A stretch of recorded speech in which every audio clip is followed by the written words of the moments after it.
कृष कपूर, आज के बाद ये नाम नहीं भूला। श्रीधरदेव! जा यहाँ से निकल!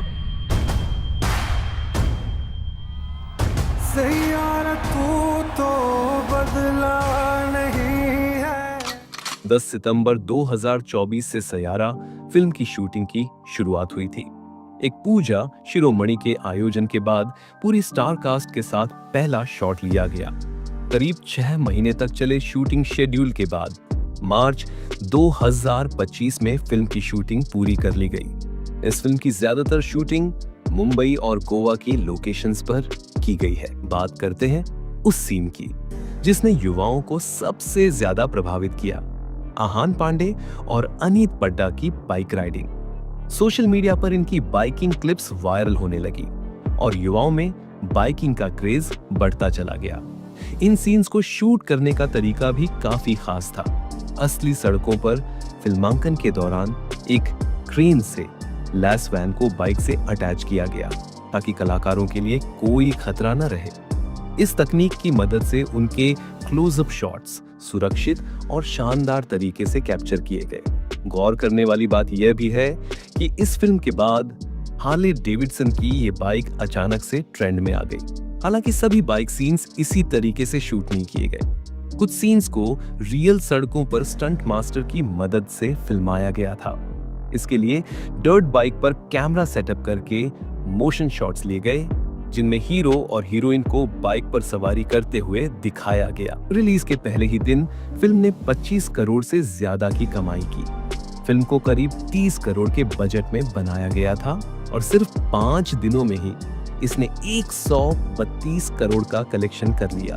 जिस हिसाब से लोग इस फिल्म को पसंद कर रहे हैं, ऐसा लगता है ये अब तक की सारी लव स्टोरी वाली फिल्मों के रिकॉर्ड तोड़ देगी। Kissing scene shooting. यहाँ वाणी और कृष का एक किसिंग सीन शूट किया जा रहा है। यह सीन उनकी गोवा ट्रिप वाले सीक्वेंस का हिस्सा है और आपको बता दें कि इसे वास्तव में गोवा में ही फिल्माया जा रहा है। शूटिंग के दौरान देखा गया कि रियल लोकेशन पर पूरे सिक्योरिटी और प्राइवेसी के इंतजाम किए गए हैं ताकि यह इमोशनल और रोमांटिक सीन बिना किसी रुकावट के शूट हो सके। देखिए किस तरह फिल्म के इस सीक्वेंस को रियल लोकेशन और सिनेमैटिक कैमरा एंगल्स के जरिए एक इंटेंस रोमांटिक मोमेंट में बदला जा रहा है। Film making. आपने भी सैयारा के बारे में रिलीज से पहले शायद ही सुना होगा क्योंकि इस फिल्म की ना कोई प्रेस कॉन्फ्रेंस हुई ना कोई प्रमोशन। अब आप सोचेंगे ऐसा क्यों? क्योंकि डायरेक्टर मोहित सूरी की एक कमाल की स्ट्रेटेजी है। वो अपनी फिल्मों को गानों के जरिए प्रमोट करते हैं। याद करिए हाफ गर्लफ्रेंड, मलंग, मर्डर 2, एक विलेन और आशिकी 2। इन फिल्मों के गाने ही तो इनकी पहचान बन गए थे और दिल से कहूं तो मोहित सूरी की फिल्मों का जादू हर बार काम करता है। एग्जाम्पल के लिए बात करूं सैयारा के टाइटल ट्रैक की तो यह गाना लिखा इरशाद कामिल ने, लेकिन उससे पहले ही तनिष्क बागची ने इसकी धुन कंपोज कर ली थी। अब असली चैलेंज था इस गाने के लिए परफेक्ट सिंगर ढूंढना। तभी तनिष्क ने फहीम अब्दुल्ला का नाम सुझाया। रिकॉर्डिंग के वक्त जब फहीम थोड़े नर्वस हुए तो मोहित सूरी ने स्टूडियो में बड़ी ही कूलनेस से कहा, ऐसा सोचो कि यहाँ कोई नहीं है, बस फील लेकर गाओ।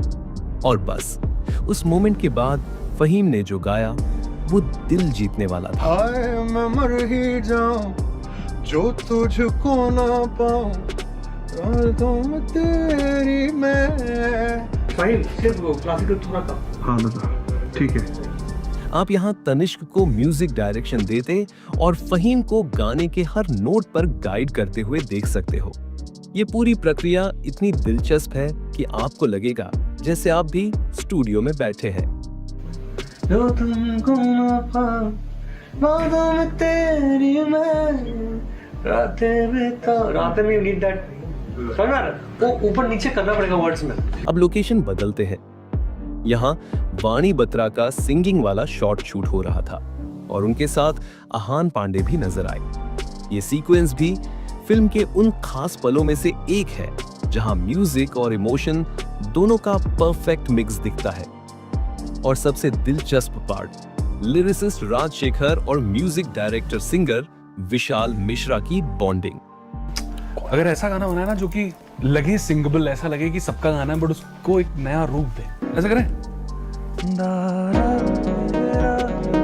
स्टूडियो में इन दोनों की ट्यूनिंग देखकर लगा जैसे ये खुद कोई फिल्म के हीरो हीरोइन हो। राजशेखर लाइव लिरिक्स में बदलाव कर रहे थे और विशाल मिश्रा उतनी ही तेजी से म्यूजिक में उन्हें सेट कर रहे थे। ये पूरी प्रोसेस देखकर वही फीलिंग आती है जो फिल्म में अनीत और आहान की केमिस्ट्री को देख कर आती है।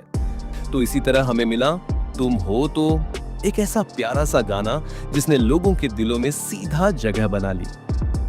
और जब फिल्म 18 जुलाई को रिलीज हुई तो नजारा ही अलग था। सिर्फ 24 घंटे में 4,19,000 टिकट सोल्ड आउट। जी हाँ, सयारा इस साल की सबसे बड़ी ओपनिंग कलेक्शन करने वाली मूवी बन गई। सोचिए, जहां एक तरफ सलमान खान की सिकंदर और अक्षय कुमार की हाउसफुल 5 इस रिकॉर्ड को तोड़ने की कोशिश में लगी थी, वहीं सयारा ने सारे रिकॉर्ड्स ध्वस्त कर दिए। ये एक डेब्यू फिल्म है और लोगों ने इसे इतना ज्यादा प्यार दिया कि याद आ गया, कहो ना, प्यार है का टाइम। उसके 25 साल बाद पहली बार किसी डेब्यू एक्टर की फिल्म को इतना सेलिब्रेट किया जा रहा है। अब बात करते हैं एक और सुपरहिट गाने की, बर्बाद। इस गाने को लिखा और म्यूजिक दिया और ऋषभ कांत ने और गाया जुबिन नौटियाल ने।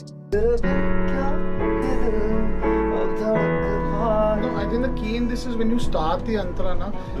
लेकिन ये उतना सीधा नहीं था। रिकॉर्डिंग के वक्त मोहित सूरी को जुबिन की सिंगिंग पहली बार में कुछ खास पसंद नहीं आई। उन्होंने जुबिन को बार बार करेक्ट किया। कई टेक्स के बाद जब गाना फाइनल हुआ तो मोहित सूरी ने मुस्कुराकर कहा, बस अब ये वही फील है जो मैं चाहता था।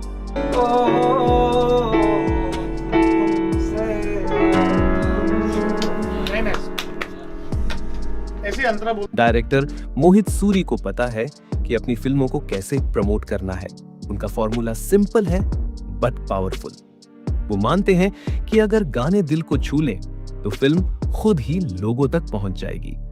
लेकिन अफसोस, आज के कई फिल्म डायरेक्टर इस बात को भूल चुके हैं। सोचिए, 20-25 साल पहले जब ना इंटरनेट था ना सोशल मीडिया, तब फिल्में कैसे हिट होती थी? सिर्फ गानों के दम पर। वो गाने रेडियो और टीवी पर चलते और लोग दीवाने हो जाते।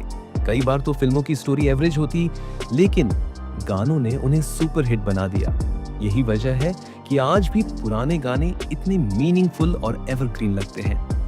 मोहित सूरी ने भी यही फॉर्मूला अपनाया और अपनी फिल्में जैसे आशिकी 2, हाफ गर्लफ्रेंड, एक विलन इत्यादि को म्यूजिक के जरिए अमर बना दिया है।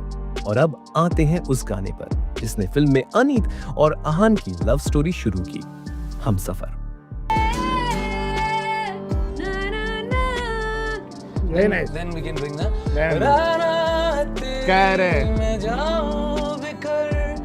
इस गाने के पीछे भी एक दिलचस्प कहानी है।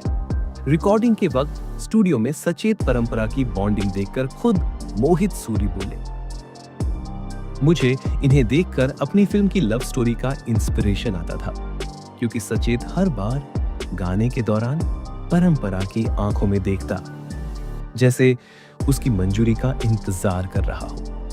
मोहित सूरी को ये केमिस्ट्री बहुत प्यारी लगी। वैसे सयारा की शूटिंग के दौरान एक ऐसा मोमेंट आया जब खुद फिल्म मेकर्स की टीम इमोशनल हो गई। ये वही सीन था जहां आहान और अनीत के रिश्ते में बड़ा मोड़ आता है। सेट पर हर कोई उस सीन को देखकर थोड़ी देर के लिए चुप हो गया था। Concert scenes shooting. अब बात करते हैं कृष कपूर के उस सीन की जहां वो एक बड़े सिंगर के रूप में अपनी पहचान बना रहे हैं। इस सीन को शूट करने के लिए फिल्म मेकर्स ने कोई कॉम्प्रोमाइज नहीं किया। यहाँ रियल कॉन्सर्ट का पूरा माहौल तैयार किया गया। भीड़ हो, स्टेज लाइट्स हो या बैकग्राउंड म्यूजिक, हर चीज इतनी असली थी कि आपको लगेगा आप खुद उस कॉन्सर्ट में मौजूद हैं। और सबसे बड़ी बात, इस पूरे सीन में VFX का एक भी इस्तेमाल नहीं हुआ। जी हाँ, सब कुछ रियल है। लोगों की एनर्जी से लेकर स्टेज पर क्रिएट किया गया मैजिक तक। अब आपको लग रहा होगा कि एक स्टार किड के लिए फिल्म पाना तो बहुत आसान होगा, लेकिन सच में ऐसा नहीं था। आहान ने भी बाकी स्ट्रगलिंग एक्टर्स की तरह मोहित सूरी को अपने ऑडिशन वीडियोस भेजे थे। लेकिन मजेदार बात यह है कि उनके ज्यादातर ऑडिशन वीडियोस में वो शाहरुख खान की फिल्मों के डायलॉग बोलते हुए दिखे। मोहित सूरी को ये अंदाज कुछ खास पसंद नहीं आया और उन्होंने आहान को इग्नोर कर दिया। लेकिन फिर एक दिन एक खास मीटिंग में जब मोहित और आहान आमने सामने मिले, मोहित आहान के नेचुरल चार्म और उनकी पर्सनालिटी से इतना इंप्रेस हुए कि उसी वक्त उन्होंने मन ही मन डिसाइड कर लिया, ये हीरो हमारे सायारा का हीरो होगा। वैसे आपको बता दूं, आहान पांडे बॉलीवुड एक्टर चंकी पांडे के भतीजे हैं। वैसे अनीत ने अपने करियर की शुरुआत टीवी से की थी और कई एडवर्टाइज में भी काम किया। वो एक फेमस बिजनेसमैन की बेटी है, लेकिन ये उनके लिए कोई सीढ़ी नहीं बनी। उन्हें ऑडिशन पर ऑडिशन देने पड़े, कई बार रिजेक्ट भी हुई।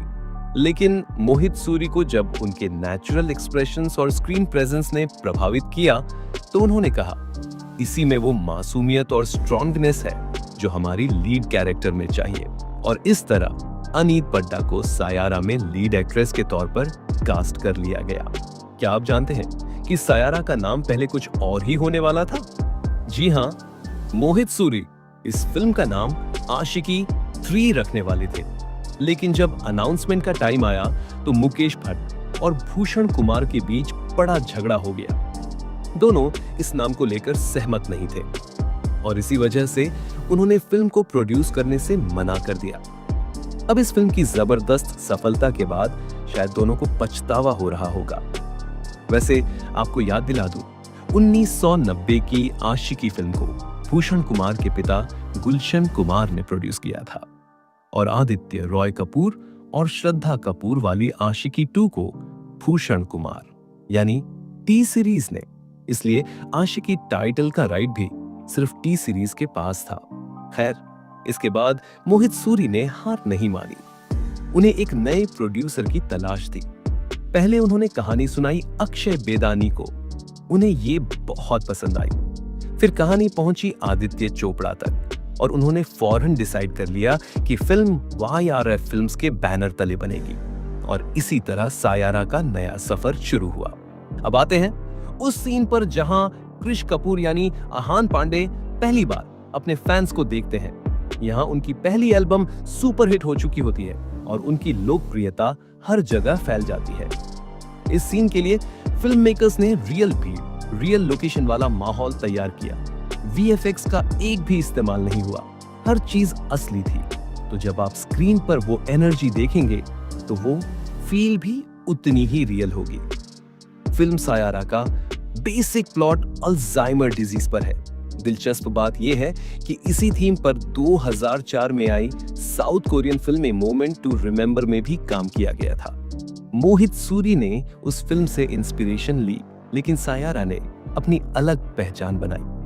तो बताइए, क्या सायारा वाकई लव स्टोरीज का नया बेंचमार्क बनने वाली है? और आपको क्या लगता है, अगर इस फिल्म का नाम आशिकी 3 होता तो ये उतनी ही हिट होती?